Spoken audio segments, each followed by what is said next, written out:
Nós estamos, então, no novo ano, um novo desafio no programa Através de Nós. E é sobre isso que eu gostaria de falar.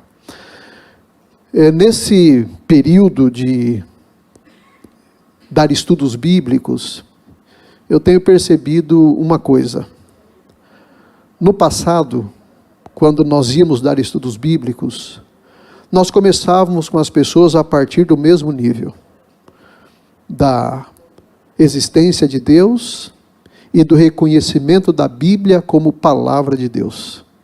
Hoje, nós começamos do degrau de baixo. Na verdade, nós começamos de um subsolo. Nós precisamos chegar ao nível de, primeiro, convencer as pessoas da existência de Deus.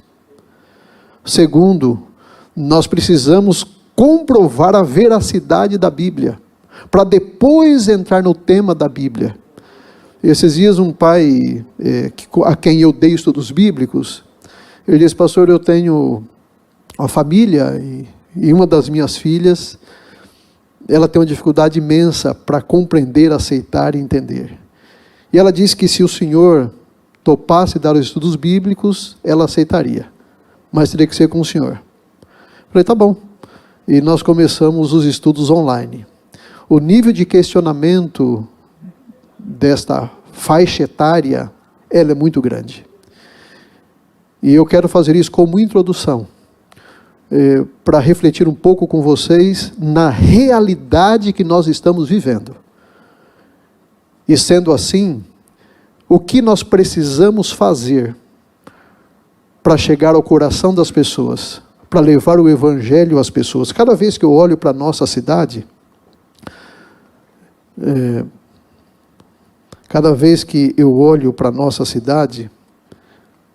amigo, passa aí, faz favor, e lembro desse período da nossa associação, do nosso centenário. Há 100 anos a Associação Paulistana está na capital de São Paulo. Eu não preciso recordar, se você ler a introdução da nossa agenda, está ali. A missão paulista começou em 1906 na cidade de Rio Claro, e em 1909 veio para Santo André, para dentro da Casa Publicadora Brasileira, e depois em 1922 ela sai e vem para a capital de São Paulo, organizada como Associação Paulista. E aí começa toda a nossa história. Mas também é importante lembrar que em 1922 estava acontecendo um fenômeno em São Paulo. Aconteceu em São Paulo algumas coisas que nós precisamos relembrar. O primeiro deles foi a transmissão radiofônica, mas mais do que isso, o que marcou, inclusive, São Paulo vai comemorar nesse ano a Semana da Arte Moderna, que começou em 1922. E a arte moderna trouxe o conceito do modernismo. E esse conceito de modernismo foram endossados por Oswaldo de Andrade, Mário de Andrade e o artista plástico bem conhecido como Di Cavalcanti.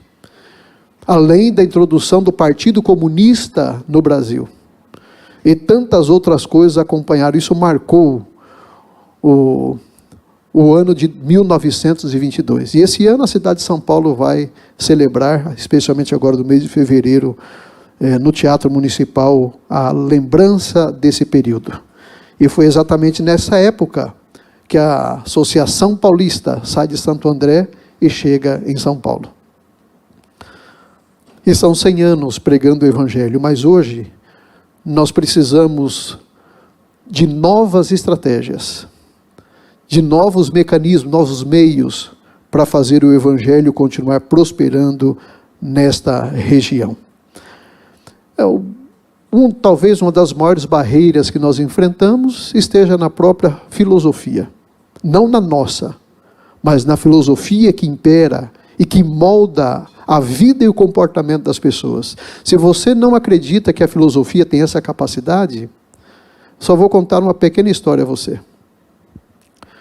Dizem que no período pré-socrático, ou seja, antes ainda de Sócrates, havia alguns filósofos, os monistas, os sofistas e os pluralistas. Os monistas, como o nome diz, acreditavam numa coisa só. Então, ou ele acreditava que Deus era água, ou que Deus era terra, que Deus era fogo, ou que Deus era alguma coisa. Embora eram filósofos teístas. E um deles acreditava que Deus era o ar.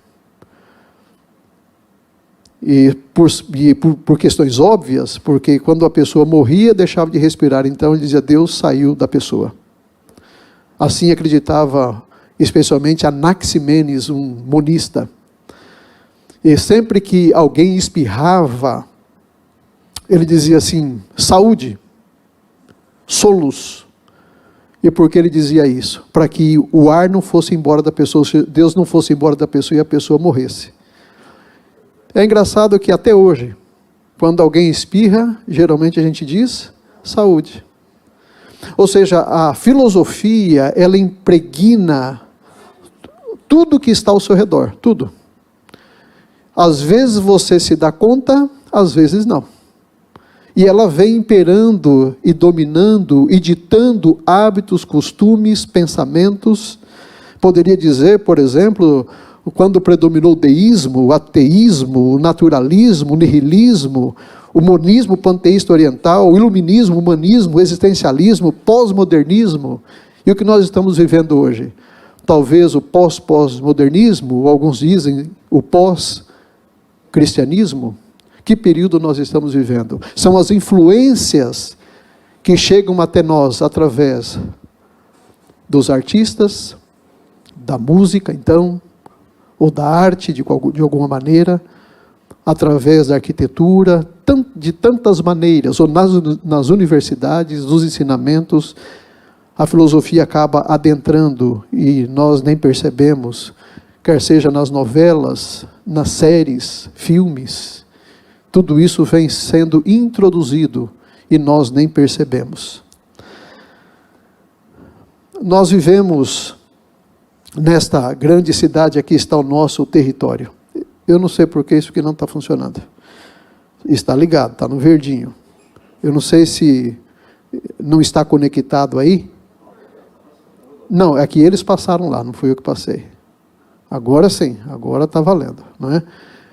Quando observo esta metrópole, esta grande cidade, que vocês estão visualizando aí, eu fico pensando nos nossos desafios. Quantas pessoas residem aqui? O que pensam essas pessoas que estão aí? Qual o impacto do pensamento moderno estão adentrando na mente dessas pessoas? Como elas estão sendo impactadas? Como elas estão sendo conduzidas?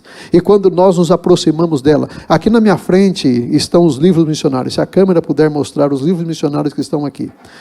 Frequentemente, praticamente todo ano, nós vamos com o Departamento de Educação entregar livros missionários onde a escola especial, e eu sempre acompanho aqui o centro da cidade. Agora está funcionando. No centro da cidade. Eu me lembro, e assim, eu já participei de várias experiências com eles, desde o centro até os bairros e o interior. E é incrível que no centro da cidade, quando nós estamos no centro da cidade, o desafio de entregar um livro é muito maior. Mas é isso que nos circunda, a grande cidade, essa grande metrópole. Imagine você, como vivem as pessoas aqui, o que pensam as pessoas que estão aí. É verdade que o tema que eu escolhi para falar para vocês no encerramento é o novo ateu. O novo ateu. E como que a filosofia, os pensamentos têm moldado e está brotando um novo comportamento, que é o chamado o novo ateu. Eu vou ler aqui uma introdução e depois rapidamente uma conclusão. A introdução. Logicamente que existem pelo menos 3 tipos de ateus. Por que que uma pessoa se torna ateu? E é compreensível, porque ela não consegue entender os grandes dilemas da sociedade. Ela não consegue entender a violência urbana, as guerras, os terremotos, a fome, os homicídios, as doenças, as epidemias, os furacões, a miséria, o sofrimento humano, o terrorismo. Ela não consegue entender como pode existir um Deus e essas coisas acontecendo ao redor. E talvez o que mais impactou a sociedade moderna foi aquela cena quando os Estados Unidos retirou as tropas do Afeganistão. Vocês se lembram muito bem, e esta cena também não sai da minha memória. Quando um grande avião, um mega avião, saindo do aeroporto, e na cabeceira da pista para tomar voo, e uma quantidade de afegãos grudando no avião, na roda, na asa, tentando se agarrar de alguma maneira para sair daquele país, nas asas da águia americana. E o avião foi subindo e daqui a pouco pessoas despencando de cima do avião. Isso choca a mente das pessoas modernas. Isso choca a mente de qualquer pessoa. E a pergunta que eles sempre fazem: como pode Deus permitir tais coisas? E alguns optam pelo ateísmo. Outros não creem e se tornam ateus porque eles não conseguem entender os mistérios da fé. Quais são os mistérios da fé? Nascimento virginal, criação, aliás, poderia começar com a criação do mundo pela palavra, dilúvio, nascimento virginal, ressurreição, céu, terra, pecado, inferno, um Deus criador e redentor, são termos abstratos. Como essas pessoas vão compreender essas coisas? Como elas vão entender essas coisas? E elas optam, então, pelo ateísmo teórico. O que é o ateísmo teórico? É aquela pessoa que fundamenta suas convicções no seu ateísmo. Ela fundamenta, ela não diz assim: eu sou ateu por acaso, ou como aquele terceiro grupo que diz assim: eu sou ateu graças a Deus. Ele se torna ateu por convicção, por fundamento, por teoria. Por isso, ateísmo teórico. E tem o ateísmo prático, que são aqueles que nem sabem por quê. E aí talvez se enquadre mais num agnosticismo. Mas há um novo ateu. E é com você, Ancionato, que eu quero falar agora. Quem é o novo ateu? No entanto, há um outro tipo de ateu, mais dissimulado, que cresce entre nós, que crê em Deus e não apresenta nenhuma dúvida quanto aos mistérios da fé, nem em relação aos grandes temas existenciais. O novo ateu, ele vai à igreja, canta, ora, chega até a contribuir, é religioso e gosta de conversar sobre temas da religião.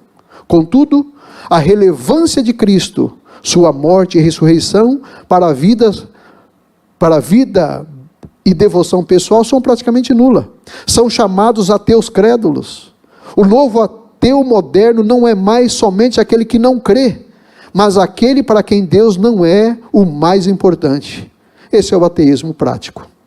Aqueles cristãos que entregaram suas vidas à causa do Evangelho, que deixaram-se consumir de paixão e zelo pela igreja de Cristo, que viveram com integridade e honraram o chamado e vocação que receberam do Senhor, que sofreram e morreram por causa da sua fé, convicções de amor a Cristo, fazem parte de uma lembrança remota. O novo ateu até crê como os outros creram, mas não se entregam como eles se entregaram.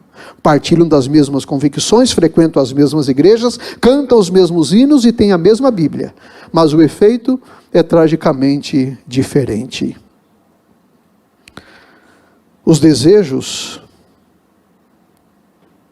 quando muito, se limitam a visitar uma igreja, buscar uma bênção, receber uma oração, mas a conversão a Cristo e o discipulado com todas as suas implicações são coisas que não nos atraem mais. É raro encontrar alguém cujo coração arde com o desejo de ver um amigo, um cônjuge, um parente, um colega de trabalho ou de escola se convertendo a Cristo e sendo salvo da condenação eterna.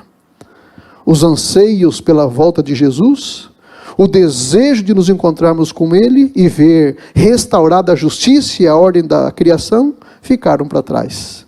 Hoje a situação inverteu, não queremos mais servir a Deus, é Ele que deve nos servir. São os novos ateus, o pior tipo que já apareceu. Citamos com convicção as doutrinas e mandamentos, mas o que cremos tem pouca coerência com a forma como vivemos.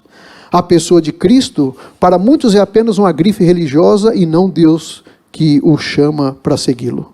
O ateísmo moderno se caracteriza pela irrelevância da fé, das convicções, do significado da igreja e da comunhão dos santos. A falta de importância de Deus para a vida moderna, ela é ainda intensificada pela cultura, filosofia e tecnologia. A sociedade moderna vem criando métodos e técnicas que reduzem a necessidade de Deus, a dependência dele e a vontade de ter comunhão com ele. O novo ateu chama uma boa música de adoração, um convívio agradável de comunhão, uma moral sadia de santificação, acompanhar os programas da igreja de compromisso com o reino de Deus. Tornamo-nos mais dependentes de nós mesmos do que de Deus. Acreditamos mais na eficiência do que na graça. Buscamos mais a competência do que a unção. Cremos mais na técnica do que no poder do Evangelho. E a ideia, nesse encerramento, não é simplesmente fazer uma apologia da situação da igreja ou de sua religião abstrata, superficial e impessoal que criamos, ou criticar a tecnologia moderna que sem dúvida até nos tem ajudado. Minha preocupação é com o coração cada vez mais distante, mais abstrato, mais centralizado naquilo que não é Deus, mais dependentes da propaganda e de estímulos religiosos, mais interessados no consumismo espiritual do que num relacionamento pessoal com Deus. Como disse, o ateu moderno, o novo ateu, o ateu não é aquele somente que não crê em Deus, mas aquele que não encontra em Deus dependência para a rotina do dia a dia. Não precisa da comunhão, e às vezes até sente falta dela. Mas a sutileza do novo ateísmo é que ele não precisa negar a fé, apenas cria substitutos para ela. Mantém a pessoa na igreja, mais longe do seu Salvador. E esse novo ateu está mais presente do que imaginamos. São as influências que nós herdamos desde o primeiro ateu, declaradamente ateu, e registrado na história. Xenófanes, que viveu em 475 a.C., juntamente com seu parceiro de filosofia, Heráclito. E, posteriormente, as influências de Nietzsche, de Freud, Karl Marx, que é considerado o ateísmo absoluto, além da imposição do iluminismo francês, com o Barão de Rothbard, Denis Diderot e Michel Foucault. Além desses, que impregnaram o mundo na sua época e recebemos a influência deles até hoje, tem os atuais, que são chamados 4 cavaleiros do ateísmo. Quem são os 4 cavaleiros do ateísmo moderno? Richard Dawkins, que escreveu Deus um Delírio, e o Relojoeiro Cego, e dentre outros materiais. Ou Christopher Eric Hitchens, que escreveu Deus Não é Grande. Daniel Clement Denet, que escreveu Quebrando o Feitiço. E Samuel Benjamin Harris, que escreveu A Morte da Fé, mais conhecido como Sam Harris. Esses são os 4 cavaleiros do ateísmo.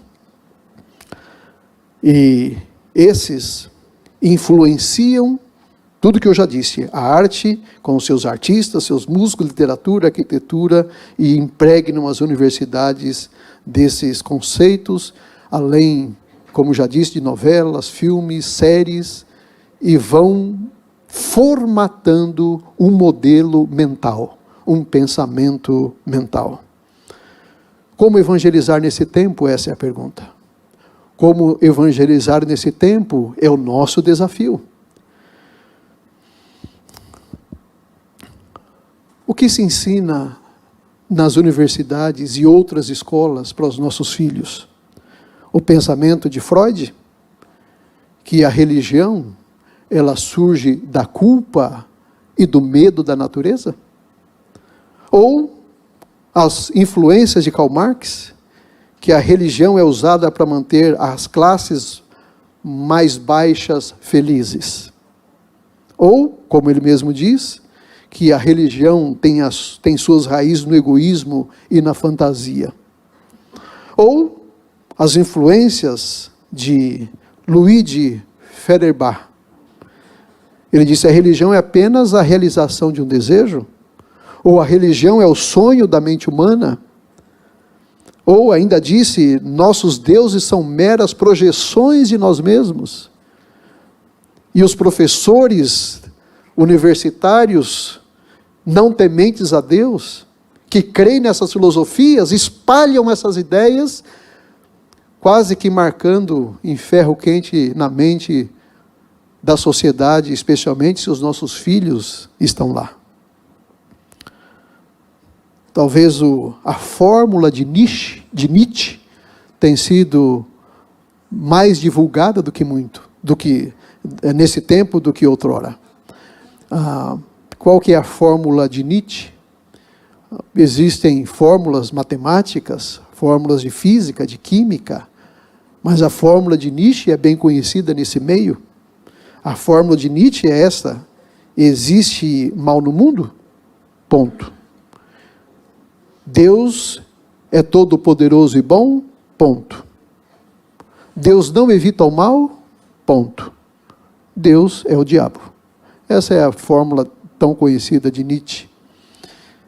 E isso é disseminado livremente nesses centros universitários. O ateísmo e o agnosticismo, ou gnosticismo, eles são primos. Para você ter uma ideia, uma pesquisa realizada nos Estados Unidos, olha, já fazem 35 anos, 1997, que inclusive resultou em um livro. Allen Bloom, professor da Universidade de Chicago, ele publicou essa pesquisa no livro O Fechamento da Mente Americana. E nesse livro, ele já afirmava que 98% dos calouros que entram nas universidades americanas já estão convencidos da lei da contradição. O que é a lei da contradição? A lei da contradição é essa: não há verdade, nem falsidade. Não há certo, não há errado. É a lei da contradição, presente na mente de 98% dos alunos. E isso há 35 anos atrás. Agora, imagine hoje. E aquilo que acontece lá, infelizmente, acontece aqui. Nós não temos pesquisas e nem dados para isso, porque o nosso país, lamentavelmente, tem essa deficiência com as pesquisas, mas 35 anos depois, eu não acho que no nosso país seja tão diferente. Mas são essas pessoas que estão aí para ser evangelizadas. A sociologia do ateísmo, usando da lei da contradição, ela diz assim, ela afirma que não há bom e não há ruim. Porque a lei da contradição diz, não há verdade nem falsidade, nem certo nem errado. E a sociologia do ateísmo diz, não há coisa boa e nem ruim. Não há coisa, por exemplo, como explicar isso? Não podemos dizer que a vida é melhor que a morte. Então, não há coisa boa e nem coisa ruim. A sociologia do ateísmo ainda afirma, dentro dessa lei da contradição, que não podemos dizer que a saúde é melhor do que a doença. E nem dizer que a riqueza é melhor que a pobreza. Enfim, há uma série de conceitos de contradição, que ele diz que nada é melhor do que outro. E talvez, até baseado na ideia de Protágoras, quando ele diz que o homem é a medida de todas as coisas. Não há Deus, mas o homem é a medida de todas as coisas. Mas uma boa contradição contra essa lei da contradição do sociologismo, da sociologia ateísta, que você pode usar inclusive, é a da velhinha atravessando a rua. Como que a velhinha atravessando a rua pode quebrar a lei da contradição? De que não existe nem bom e nem ruim. Então foi dito assim para um ateísta. Então você está observando a rua. E você vê velhinhas atravessando a rua. E você vê pessoas ajudando velhinhas a atravessarem a rua. Agora você está olhando a rua e você vê pessoas assaltando velhinhas. Não existe bom e nem ruim, então o que é melhor? Ajudar velhinhas a atravessarem a rua ou assaltar velhinhas? Mas esse é o pensamento desse tempo. E nós, com todas as forças, precisamos usar das melhores estratégias e das melhores técnicas, mas, sobretudo, do poder do Espírito Santo para enfrentar o desafio do nosso tempo. A pergunta que Freud sempre se fez: se Deus não existe, por que existe a religião? A pergunta que ele mesmo nunca conseguiu responder a si mesmo: se Deus não existe, por que existe religião? Talvez a resposta seja: se existe religião, é porque existe Deus. Porque nada explica este desejo ardente de uma busca por um Deus criador. Esses novos ateus, e ateus não é coisa somente do nosso tempo, até porque já disse de filósofos antes de Cristo, mas nos dias de Jesus havia um, e eu quero encerrar então refletindo nele. João capítulo 20, verso 24 a 31. Abra sua Bíblia, abra seu smartphone, em João capítulo 20, verso 24 a 31. Se havia no tempo de Cristo, não é surpresa que exista em nossos dias. João capítulo 20, o 24 a 25. Ora,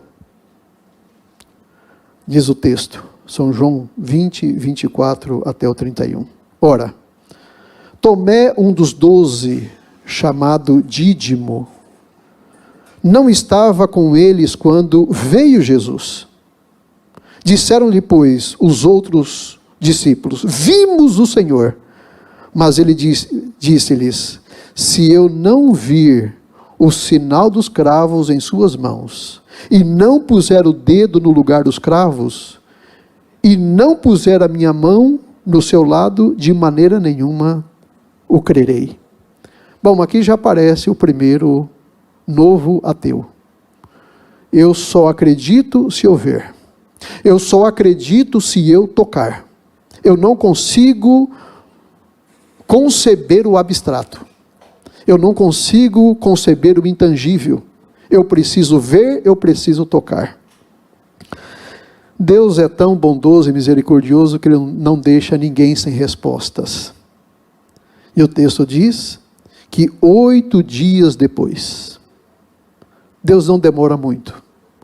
Se você está pensando que Jesus está demorando para voltar, que Jesus está demorando para se manifestar, tenha fé, acredite, Ele vai se manifestar.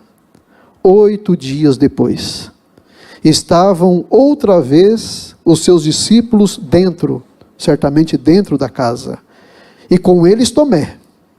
Chegou Jesus, estando as portas fechadas, e apresentou-se no meio e disse: paz seja convosco. Depois disse a Tomé, então ele cumprimenta, paz seja convosco, e já se vira a Tomé, no verso 27. Põe aqui o teu dedo, e vê minhas mãos, e chega a tua mão, e põe-na no meu lado, e não sejas incrédulo, mas crente. Não seja incrédulo, mas acredite. E Tomé respondeu e disse-lhe: Senhor meu e Deus meu. Disse-lhe Jesus: porque me viste, Tomé, crestes? Bem-aventurados os que não viram e creram.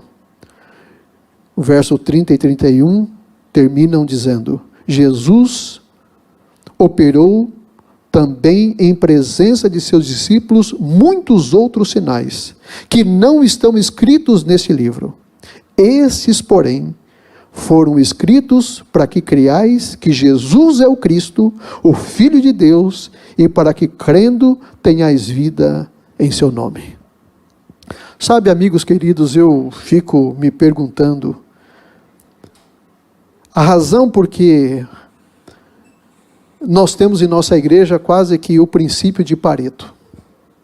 Nós temos em nossa igreja 20% da membresia que está ativa, envolvida, engajada de alguma maneira nas funções eclesiásticas da igreja.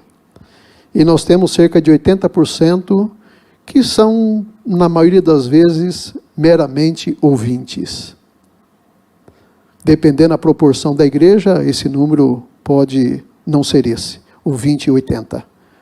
Dependendo do tamanho da igreja, pode ser 5, 95, 10, 90, mas de modo geral, 80 a 20. Por que essas pessoas não estão com pressa de ver Jesus voltar? Por que essas pessoas não estão engajadas de alguma maneira? Por que essas pessoas não estão preocupadas em apresentar o Evangelho de Cristo a outras pessoas? Por que razão será? Será que porque elas precisam ver para crer? Será que é porque elas precisam tocar para crer? Será que por que nós temos tantas especulações relacionadas à escatologia bíblica? Por que muitas pessoas querem controlar os acontecimentos e controlar o plano de Deus? Será porque elas precisam tocar para crer? Precisa ser algo tangível para crer? Jesus disse a Tomé: Tomé, só porque você viu, você crê? Só porque agora você tocou, você crê? Ele disse: bem-aventurados são aqueles que não viram e creram. Bem-aventurados aqueles que não viveram no primeiro século e caminharam com Jesus, mas pela palavra eles creem.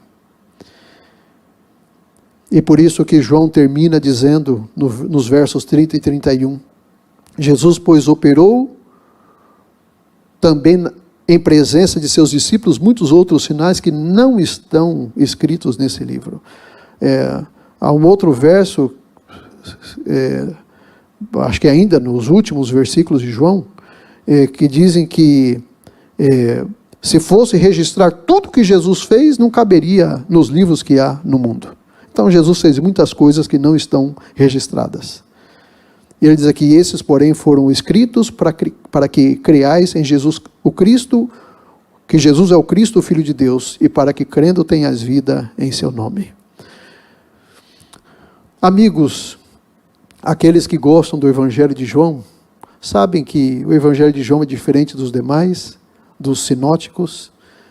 Também sabemos que Jesus opera milagres no Evangelho de João, milagres que ele não toca. Ele só faz pelo poder da sua palavra.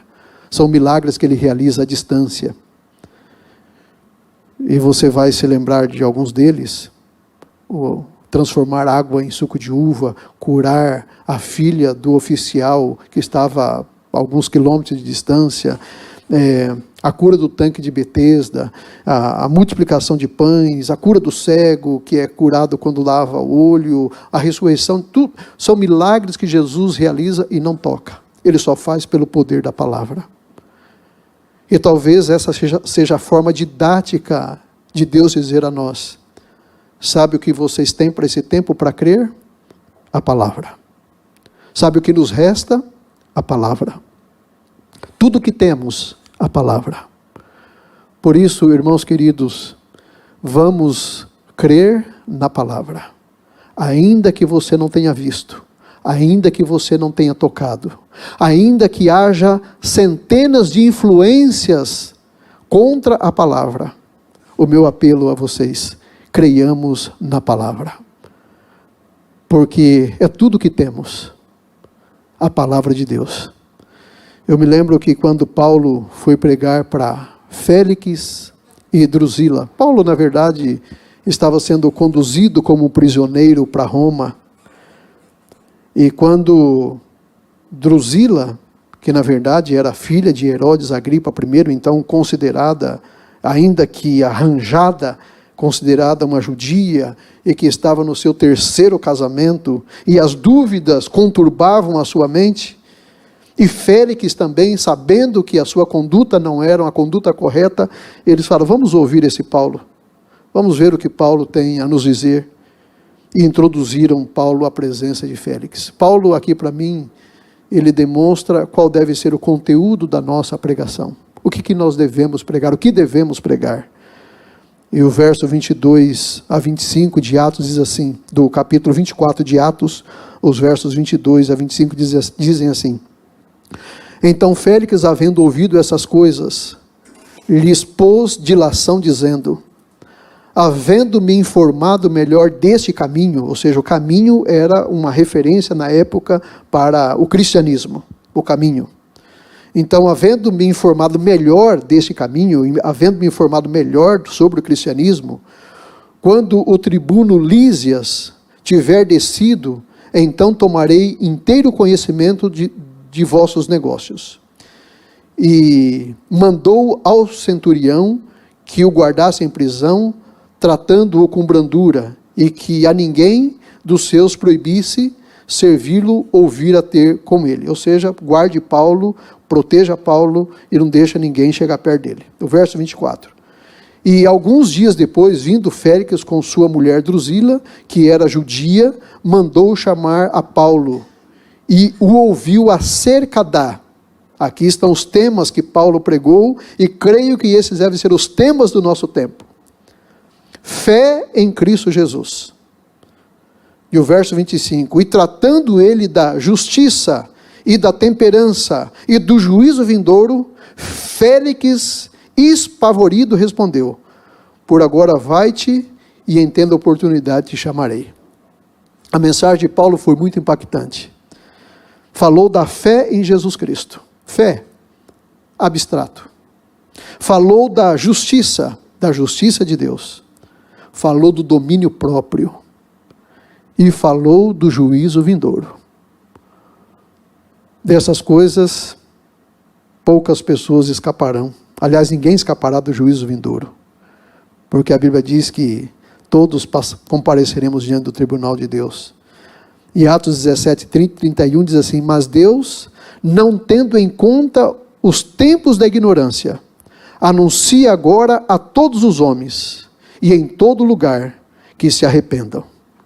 Porquanto tem determinado um dia em que com justiça há de julgar o mundo, por meio de um homem que destinou, e disso deu certeza a todos, ressuscitando-o dentre os mortos. Sabe, amigos, Davi, ou o salmista, melhor dito, Salmos 14, verso 1, ainda diz assim, diz o insensato no seu coração. A tradução melhor, a Bíblia é muito respeitosa. Os tradutores são muito respeitosos, melhor dito. Mas as traduções corretas seriam assim, para o insensato. Seria assim, diz o tolo, diz o nécio. E alguém traduz ainda assim, diz o imbecil no seu coração, não a Deus. E corrompe-se e pratica uma abominação, e já não há quem faça o bem. Diz o tolo no coração, não a Deus. Mas ainda assim, nós precisamos levar esse evangelho buscando as melhores estratégias, encontrando os melhores caminhos para que o nome de Jesus Cristo, a graça de Jesus Cristo, alcance os corações, mesmo daqueles que não creem, daqueles que são abstratos e que precisam de alguma coisa para tocar. E aqui vem um apelo de Paulo para todos nós, e é com esse apelo que eu termino. Conjuro-te, pois, diante de Deus e do Senhor Jesus Cristo, que há de julgar os vivos e os mortos, na sua vinda e no seu reino, que pregues a palavra, instes a tempo e fora de tempo, redarguas, repreendas, exortes, com toda longanimidade e doutrina, porque virá o tempo em que não suportarão a sã doutrina, mas tendo comichão nos ouvidos, amontoarão para si doutores conforme suas próprias concupiscências, e desviarão os ouvidos da verdade, retornando às fábulas de Xenófanes, o primeiro ateu. Mas você, seja sóbrio em tudo, sofre as aflições e faze a obra de um evangelista e cumpra o teu ministério. E por isso, Paulo ainda diz a Timóteo, em 2 Timóteo 2, 15 e 17, procura apresentar-te a Deus aprovado, como um obreiro que não tem do que se envergonhar e que maneja bem a palavra da verdade.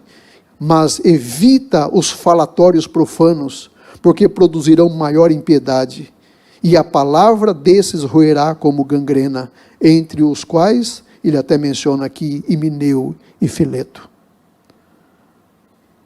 Como disse um pensador do passado, a pessoa que seleciona da Bíblia o que quer e rejeita o que não quer, acredita em si e não na Bíblia.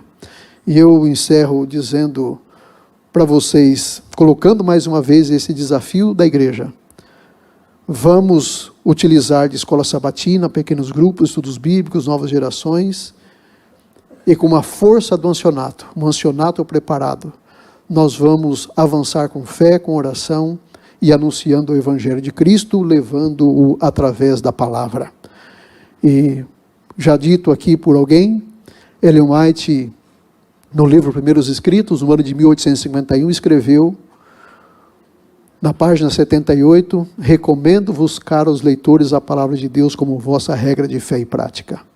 Ela iniciou seu ministério falando da importância da palavra. E 58 anos depois, na Assembleia da Conferência Geral, a sua última, e já mencionada aqui também, ela disse com a Bíblia nas mãos, irmãos e irmãs, eu recomendo esse livro. Tiago White, em 1847, abordou essa questão com a mesma coisa, na formação das doutrinas. Ele disse, a Bíblia deve ser a nossa única regra de fé e prática. E ainda alertou sobre as visões verdadeiras são dadas para nos conduzir a Deus e a sua palavra escrita.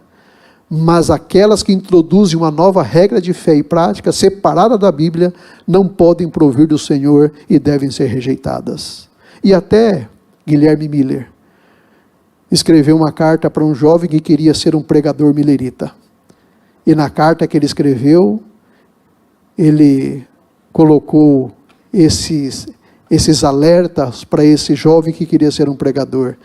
Ele disse, você deve amar a Bíblia, você deve pregar a Bíblia, você deve provar todas as coisas pela Bíblia, falar da Bíblia, exortar segundo a Bíblia, orar conforme a Bíblia e fazer tudo o que estiver ao seu alcance para que outras pessoas amem a Bíblia também. Vamos, neste ano, queridos amigos, celebrar a palavra. E através da palavra, conduzir pessoas a Cristo, através do santo batismo. Com pessoas bem preparadas, pessoas bem instruídas, pessoas que sabem o que estão fazendo, para que possamos ter uma irmandade forte, uma igreja sadia, convicta, envolvida, engajada na pregação do Santo Evangelho. Acho que pode passar mais um slide e acho que passa um. E agora vem aqui o desafio. Eu não posso terminar um concílio de pastores e ancianatos sem deixar o desafio. Hoje, ainda não, volta aí, tira esse daí. Muito bem.